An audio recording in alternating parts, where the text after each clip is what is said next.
Madhava Kunja Vihari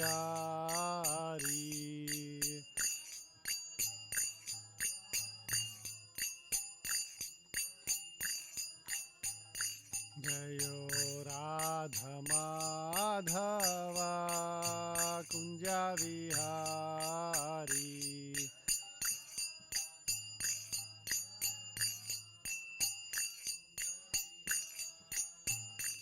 Jaya Gopijana Vallabha Girivaradari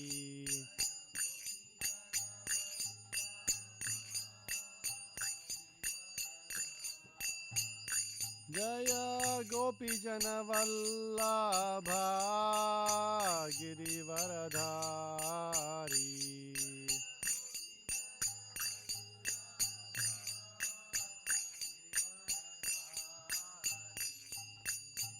Yashodanandana Vraja Jana Ranjana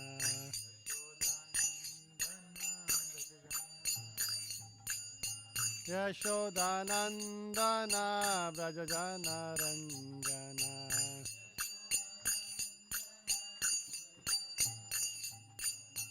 Yamuna Tira Vanachari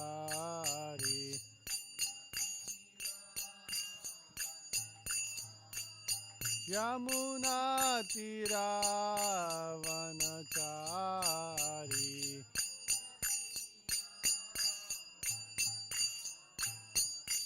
Jayo Radha Madhava Kunja Vihari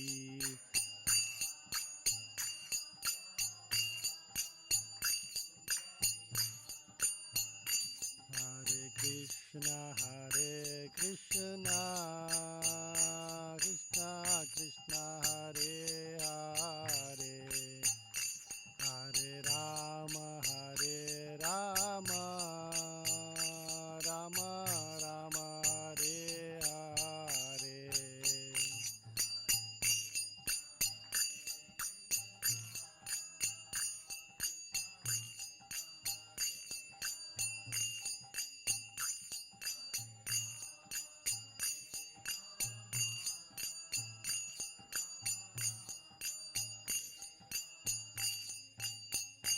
Jaya Krishna Balaram Jaya Krishna Balaram Krishna Balaram Jaya Krishna Balaram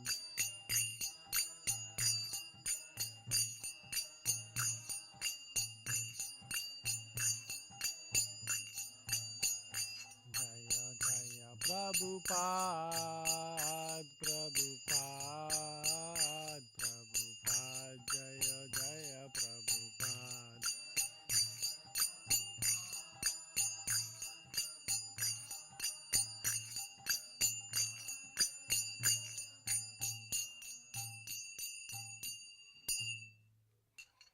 Om Namo Bhagavate Vasudevaya Om Namo Bhagavate Vasudevaya Om Namo Bhagavate Vasudevaya Reading from Srimad Bhagavatam, 9th Canto, 15th Chapter, Text number 40. Kshamaya rochate Lakshmir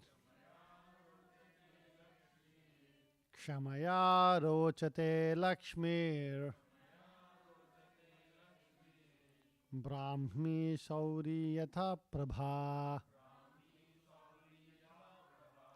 Brahmi Shauri Yata Prabha Shaminam Ashu Bhagavams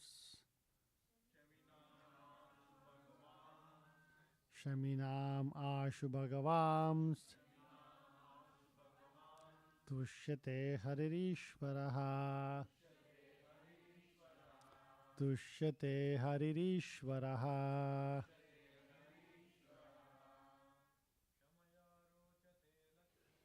Shamaya rochate Lakshmir Brahmi Shauri Yata Prabha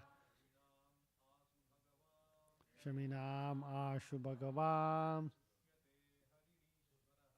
Tushyate Haririshvaraha Shamaya Rochate Lakshmir Brahmi Shauri Yata Prabha Shaminam Ashu Bhagavan Tushyate Haririshvaraha Shamaya Rochate Lakshmir Shami Rauri Yata Prabha Shaminam Ashu Bhagavan Tushyate Haririshvaraha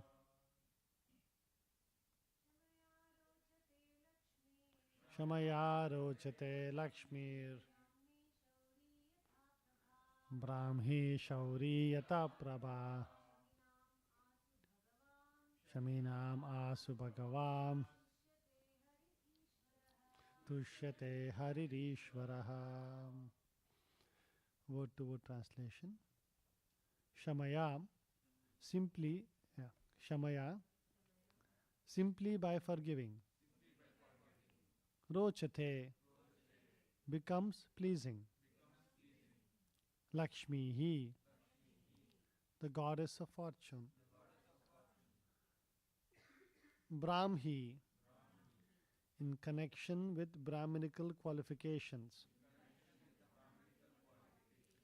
Sauri, the sun god. Yata, as. Prabha, the sunshine. Shaminam, unto the Brahmanas who are so forgiving. Ashu, very soon. Bhagavan, the Supreme Personality of Godhead. Tushyate, becomes pleased.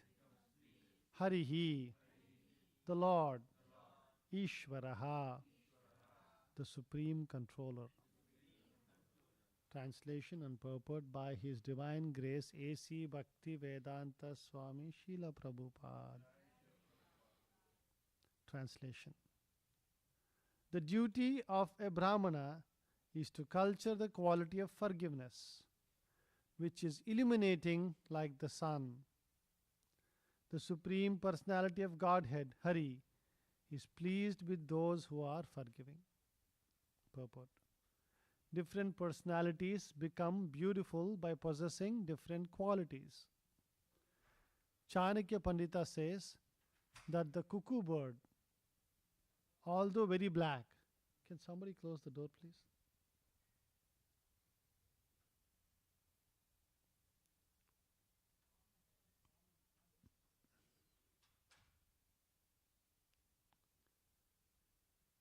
Chanakya Pandit says that the cuckoo bird, although very black, is beautiful because of its sweet voice.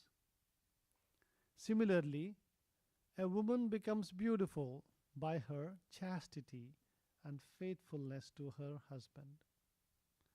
And an ugly person becomes beautiful and he becomes a learned scholar. In the same way, Brahmanas, Kshatriyas, Vaishyas, and Shudras become beautiful by their qualities. Brahmanas are beautiful when they are forgiving. Kshatriyas when they are heroic and never retreat from fighting. What is that sound? Can you please tell them to be a little bit?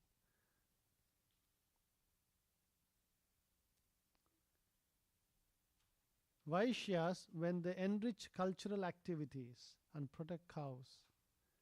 And Shudras when they are faithful in the discharge of duties pleasing to their masters. Thus everyone becomes beautiful by his special qualities. And the special quality of the Brahmana, as described here, is forgiveness. Thus ends the Bhakti Vedanta purport. Om Ajnanatimirandasya Gnananjanashalakaya Chakshurunmilitam Yenam Tasmai Shri Guruve Namaha Nama Om Vishnupadaya Krishna Prestaya Bhutale Srimate Bhakti Vedanta Swamin Itinamine Namaste Saraswate Deve Gauravani Pracharine Nirvisesha Shunyavadi Pasyata Deshatarine Jai Shri Krishna Chaitanya Prabhu Nityananda Shri Advaita Gadadara Shivasadi Gaura Bhaktarunda Hare Krishna Krishna Krishna Hare Hare Hare Rama Rama Rama Hare Hare. The duty of a Brahmana is to culture the quality of forgiveness, which is illuminating like the sun. The Supreme Personality of Godhead, Hari, is pleased with those who are forgiving. So, the story of Parashurama continues.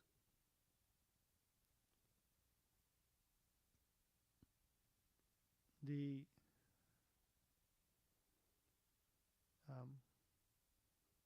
had talked in the previous class. We were talking about how Kartavira Arjuna stole Kamadhenu.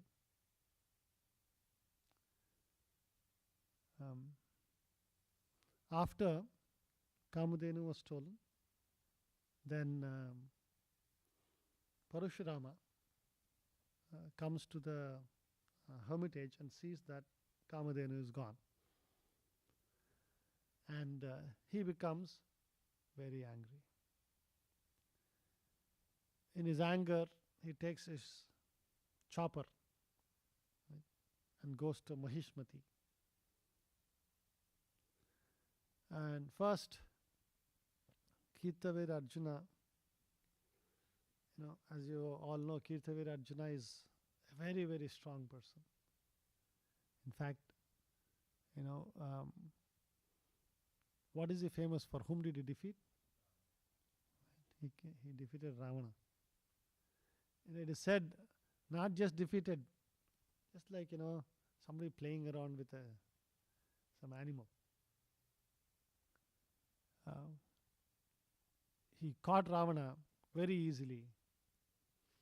And then only because his grandfather asked him, Pulastya asked him to forgive him.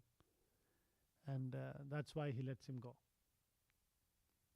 Very effortlessly captures somebody as powerful as Ravana. Now this Kirtavira Arjuna is first, dismisses. In fact, his arrogance is what makes him even capture Kamadhenu in the first place. Right? He's like, why is just a saintly person in my kingdom having more opulence than me? Right? Because when he goes with a huge entourage to Jamadagni's hermitage, just by the dint of Kamadhenu's ability to give unlimitedly whatever you want, Jamadagni is able to take very lavishly care of all the people. So, if I just send some, Kirtavira Arjuna sends some people to go fight. And all of those people get decimated by Parashurama. He chopped off everybody into pieces. At that time, Kirtavira Arjuna is forced to come and confront Parashurama by himself. It is said that with his 1,000 arms, he, with two arms, he put a bow and an arrow, was getting ready to fire 500 arrows at Parashurama at one time. The Bhagavatam describes how Parashurama in turn, with just two hands, he shoots 500 arrows and cuts off all the and bows and arrows and his hands also. Like actually, first he cuts off his bows and arrows. Kirtavir Arjuna becomes even more agitated. And this time he goes and uproots big, big trees and boulders and throws it at Parashurama. And Parashurama, with his chopper, he just cuts everything into pieces effortlessly and then chops off all his hands. And then with one blow, he just chops off his head. Right? And such a big warrior as Kirtavir Arjuna falls dead. At that time, his 1,000 sons run away in all directions, afraid of the anger of Parashurama. And he brings Kamadhenu, who was very perturbed, having been taken away like this, because she never experienced situations like that.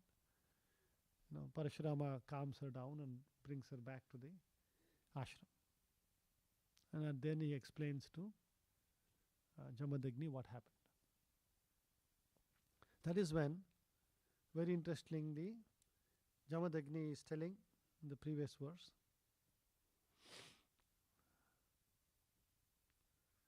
O great hero, my dear son Parashurama, you have unnecessarily killed the king who is supposed to be the embodiment of all the demigods. Thus you have committed a sin. My dear son, we are all Brahmanas and have become worshipable for the people in general because of our quality of forgiveness. It is because of this quality that Lord Brahma, the supreme spiritual master of this universe, has achieved his post. Right? The duty of a Brahmana, that's this verse. Next verse. My dear son, killing a king who is an emperor is more severely sinful than killing a Brahmana. But now, if you become Krishna conscious and worship the holy places, you can atone for this great sin. This whole pastimes of Lord Parashurama, who is a Shakti-avesh avatar of the Lord, has a lot of very interesting lessons for all of us. So here Parashurama first was at fault because he disproportionately punished Kartavira Arjuna. Then after this, more things happen. Right?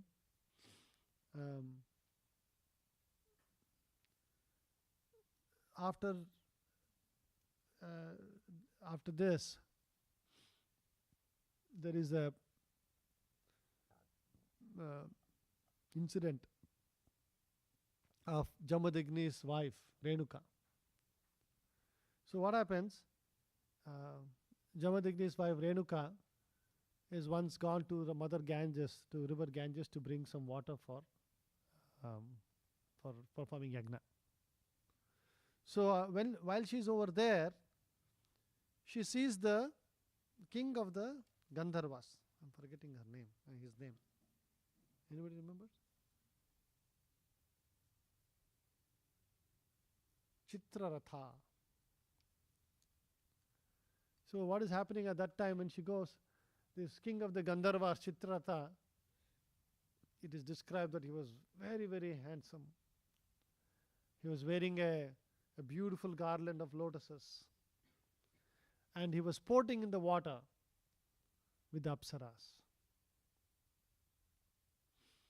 For a moment, see, Renuka is no ordinary person, right? She's mother of Parashuram.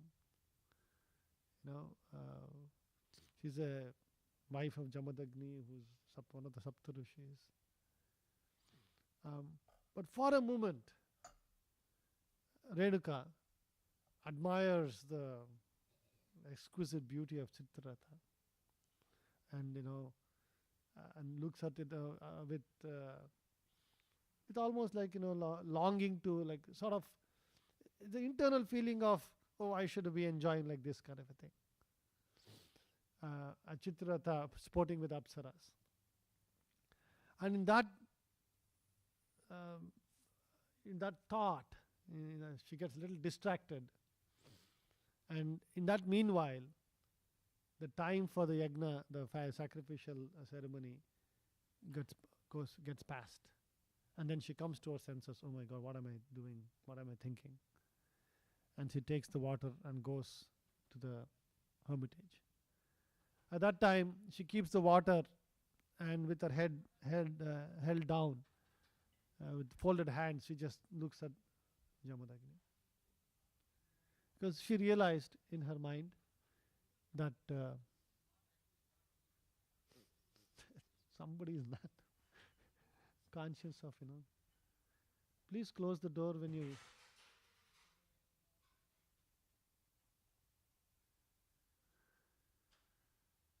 So she just sits there with her head held low.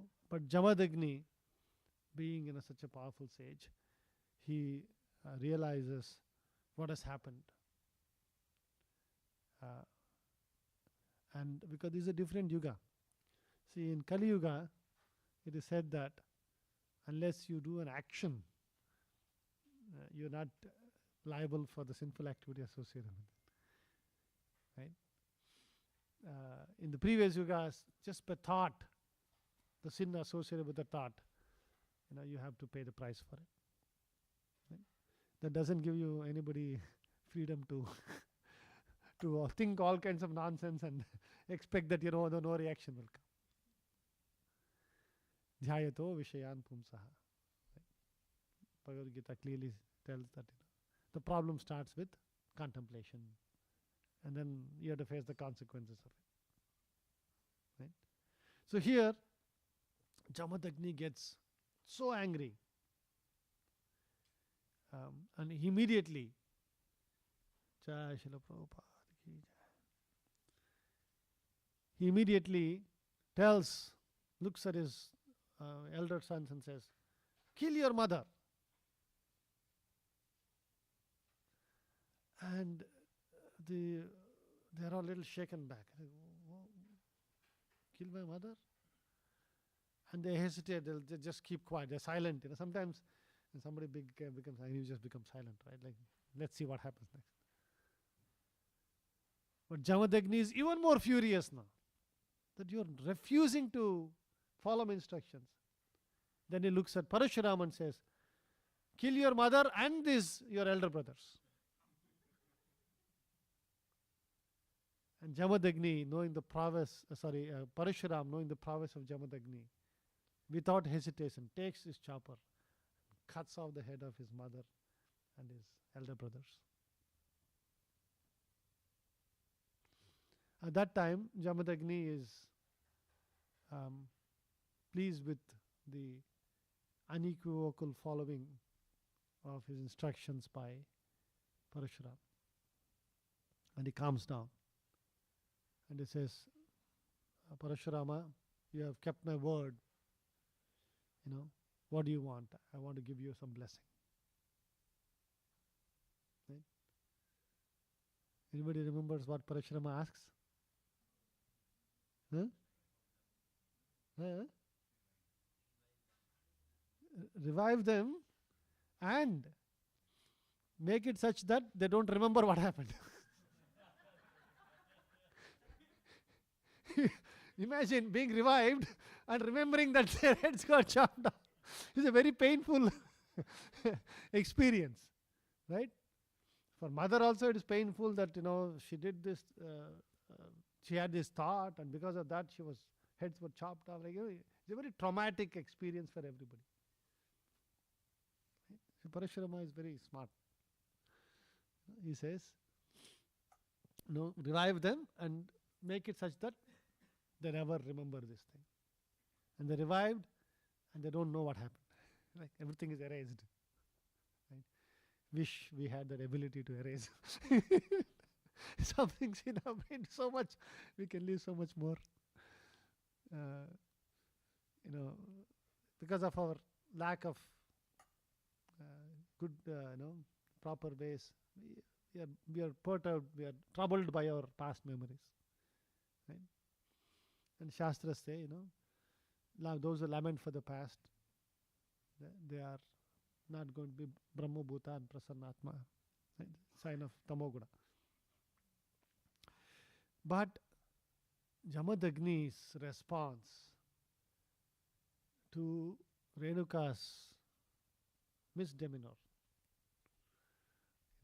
he's like treating it like a big felony and chopping off the head. That is, again, a disproportionate punishment, for which Jamadagni also has to pay a price. And Prabhupada in the later purports, he writes, he did a mistake, Parashuram did a mistake, Kartavirya did a mistake, Jamadagni also did a mistake. And what was the punishment Jamadagni had to undergo for that? He gets killed by Kartavirya Arjuna's children. Kartavirya Arjuna's children are very upset by their father being killed, and they are very unhappy with that. And they are waiting for the opportunity. See, they didn't learn the lesson from the father. They are waiting.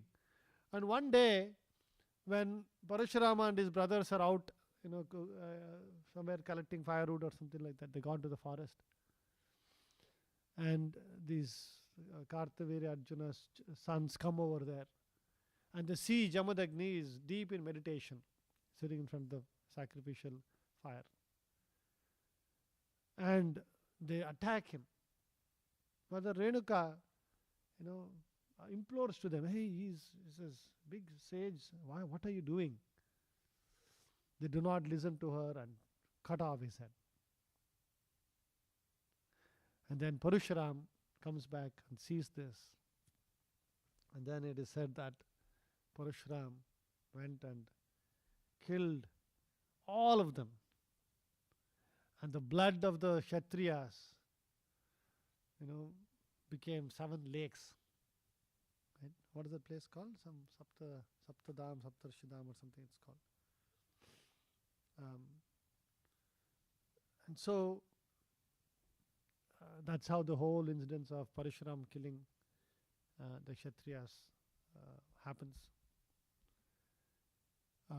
And in this purport, when Prabhupada is explaining this, he's saying one should be very, very careful. However powerful, however big you are. And that's when this whole forgiveness, thing again Prabhupada brings up. That this quality of forgiveness is a very, very important quality all of us have to develop. When Chaitanya Mahaprabhu rose to Shikshashtaka, right, he talks about, what is it that allows you to continue to chant? Right? Trunadapi sunichena tarorapi sahishnuna manina mardaniya kitaniya sadahari. Now, in our life, we will always have sort of challenges. This is the nature of this material world. Right? Trunadapi sunichena, we have to be humbler than a blade of grass. Tarorapi sahishnuna, more tolerant than a tree. Amanina manadina kitaniya sadahari. We have to offer respects to everyone and not expect any respect from anyone. So, this quality of forgiveness, it's a very important quality that a Vaishnava has to develop if you have to do Kirtaniya Sadahari. Right? You have to be more tolerant than a tree. And the Shastras give us a lot of examples of how one should be tolerant. Right? There is another beautiful historical incident that demonstrates forgiveness and in the sense of not being perturbed. Yeah, I'm sure there are a lot of stories. Anybody can think of anything from the Bhagavatam?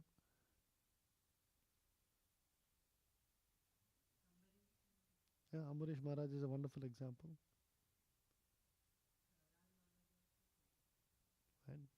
Prahlad Maharaj didn't even take offense and finally asked Narasimhadev to forgive his father. Who else? Huh? Nityananda Prabhu is not in Bhagavatam, but yes. Right? That is the epitome of forgiveness, right? And in Nityananda Prabhu's case, Chaitanya Mahaprabhu is so furious. Right? He goes out of character, they say, right? Like you're playing a drama, suddenly out of character, you're invoking Sudarshan Chakra, being playing the role of a devotee, and now he's calling for Sudarshan Chakra. And about to send it off to cut the heads off all the both Jagai and Madai. And that time, Nityananda Prabhu falls at the feet of Chaitanya Mahaprabhu and says, Chaitanya Mahaprabhu, you have come to deliver the fallen conditioned souls of Kali Yuga. If you don't take mercy and if you start killing people, then you have to kill everybody in Kali Yuga. Nobody will be left to preach. The whole Kali Yuga is full of thousands and thousands of Jagais and Madais. Right? We have the society is like that. If you think about the activities that Jagai and Madai were doing, these have all become very common, fashionable, part of life activities. Right? They were always drunk and drinking. Modern society encourages drinking, and it's like it's actually considered. If you don't know how to drink, or if you don't drink, it's considered a little bit of you're not up to the society's level and things like that, right? Womanizing, right? It has become part of society's norm now that people have so many relationships before if at all they get married. Most people don't even get married, right? In Europe, they say almost 50%, 60% are not getting married. And then out of those that are getting married, again 50-60% getting divorced. Like the actual proper families are so few. Right? So there we see Nityananda Prabhu is saying, please forgive. And that sense of forgiveness, we should be destroying the Hiranyakashipu inside our hearts. Right? So that is the one of example. Another example of Chitraketu. Right? So Chitraketu, when he is going in the aeroplane and he looks at Lord Shiva and Parvati is sitting on his lap, and then all the sages are sitting over there listening to Lord Shiva's discourse. And Chitraketu just laughs and says, oh, look at this. How in the midst of all these sages, Lord Shiva is keeping Mother Parvati on his lap. Right? Which is a very personal thing that, do somewhere else, but so openly, publicly you're doing like that. For which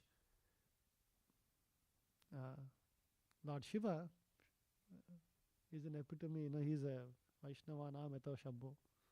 He doesn't get agitated at all. He doesn't even register it. He just forgives it, just keeps quiet. But Mother Parvati gets offended. And she curses him to become a demon. At that time, Chitraketu, he does not take offense of Mother Parvati's curse. And she says, Mom, you are the mother of all of us. Whatever you say is a blessing for us. And he very willingly accepts being cursed. Again, these are all very wonderful examples that demonstrate how one should be tolerant. So in this case, Srila Prabhupada in many places, he gives us some guidelines of how we should practice this tolerance. How and when we should practice this tolerance, this forgiveness, and what are some of the standards. The sort of the golden rule in this is, when it comes to you and some offense somebody does to you, then you should be always fully forgiving to the best of our ability to practice. Right? We should never take offense. We should always say, whatever is happening, you know very well that somebody is wrong, somebody has done a mistake, they are causing you harm, physical, mental, doesn't matter what it is. But one should practice full forgiveness and say, no, because it is related with me, I should forgive. I should just not take any offense at that, and say that what we are experiencing is really that is a real fact. None of us can experience anything that is not due for us. Absolutely not possible. That confidence we should have. And on top of that, if we are chanting Hare Krishna, if you're every day practicing, if you have taken shelter of a pure devotee like Srila Prabhupada, performing devotional service, we should have even more confidence that anything we are experiencing is an opportunity for us to reflect, is an opportunity for us to become a better person, to demonstrate. There must be something we have done in the past. There is no way we can be suffering something for which we are not responsible. It is not possible. Unless you are such a pure devotee that the Lord gives some extra this thing, to show your greatness. But we are nowhere in those levels of consciousness. So we should always remember that. And that just the fact that it is sanctioned by the Lord and it is an opportunity for purification, and it is just Kala's manifestation. Right? How can we forgive? We can only forgive if we start thinking about everything that happens to us. Sukha and dukkha, both are the same. It is only in our immaturity that we think something is favorable, something is unfavorable. It is only material consciousness that makes you think like that. Actually, everything is favorable in this material, in this world, in our life, once you are a devotee. Everything is an opportunity for us to remember the mercy of the Lord, mercy of the spiritual master, and take everything as an opportunity to become a better person. Right? So when we are able to have equanimity in sukha dukkha, equanimity in so-called suffering and enjoyment, heat and cold, praise and infamy, or blame. Infamy is different. Blame is even worse. Forget praise. They'll blame you unnecessarily for something you have not done. When it comes to you, one should always practice that. If we all actually practice that, then amongst Vaishnavas especially, right, then the whole Vaishnava society will become such a wonderful place. Because Kala is such that it will create different situations of Kali Yuga means Kalaha will be there, misunderstandings will be there, so many complications will be there. But if one just says, forget it. Only they offended me, this person offended me, he or she, whatever. Me, I can tolerate. But the Shastras also say that if you see somebody else offending somebody else doing a mistake for somebody else, and depending on your situation and position, one has to act. Complacency in not acting at that point actually implicates you in the sin associated with that mistake. We see that also in so many nice descriptions and stories in our Shastras. So one has to be like, when they see something happening to others, one should act. Especially if you're in a position where you're able to do something about it, you should act on that situation. Right? Now, it is very important in this verse to see what are the different bhushanas, what is a jewel for different people. So nicely Prabhupada is quoting Chanakya Pandit um, in this verse, right? Again, some important things for us to remember, right? Prabhupada is telling, so for Brahmanas, forgiveness, right?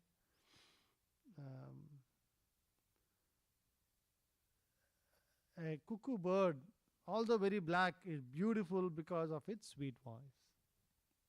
A woman becomes beautiful by her chastity, and faithfulness to her husband. That's what makes a woman beautiful, not her external beauty. When a woman practices chastity, we see the power of chastity that is described in the Shastra with so many examples. An ugly person becomes beautiful when he becomes a learned scholar. Similarly, Brahmanas beautiful when they're forgiving, Kshatriyas when they are never retreat from fighting, right? Even in tough situations. Vaishyas when they enrich cultural activities and protect the cows, right? When they protect the cows and all the Sanatana practices of cultural activities. And Shudras are when they're faithful in discharge of duties pleasing to their masters. So we see here very wonderful lessons are there to be learned from the story of Parashuram, Jamadagni, Karthavira Arjun, Renuka's situation here, all of the people involved. Okay. So we'll stop here. Anybody has any questions? We'll give 2 minutes for any questions anybody has. Yes. This is before all of this. Yeah.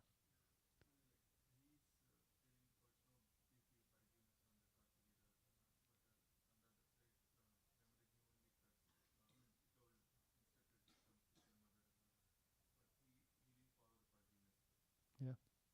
That's why his head got chopped off. Yeah. This is a lesson to be learnt. So this is what happens. We should all be careful. One should be very careful. Somebody like imagine what level of person Jamadagni is. He's a Saptarishi in the universal affairs. Like if you count people, this thing, you'll count those people amongst the top people, like cabinet ranking ministers. He's that level person. And he is preaching to his own son, hey, what this you're doing. And then when Renuka does that mistake, think about it, what consciousness. It's like, you are a mother of my children, you are this, and you are thinking like this, wow, how fallen you are. There is a person a little bit hurt, he must have felt. That's what causes agitation. Right? And then he is telling his sons, kill your mother. When they don't do also that, at least he should keep quiet at least at that point. No, still, you can.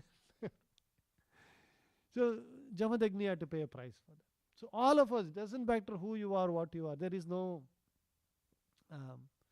excuse for this.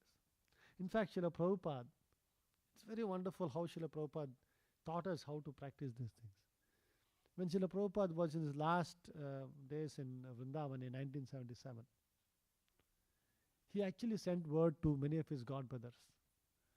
And he said, I've used very unkind words about my god brothers. I want them to forgive me. And he writes to some, he sends words to some. The reality is, Prabhupada was talking the truth about his god brothers. His god brothers were actually actively plotting against him to cause him trouble. And in that situation, to preach to his this thing, he would very clearly say, none of them are followers of my spiritual master properly, they did this and that. But later, Prabhupada, begs forgiveness from them. Because, they're Vaishnavas and this thing. That is the level of, we should see from Bhagavatas, person Bhagavata like Srila Prabhupada, what lesson we can all learn from this. Okay? We'll stop here. Granth Raj Srimad Bhagavatam ki, Srila Prabhupada ki, Bol Premanande.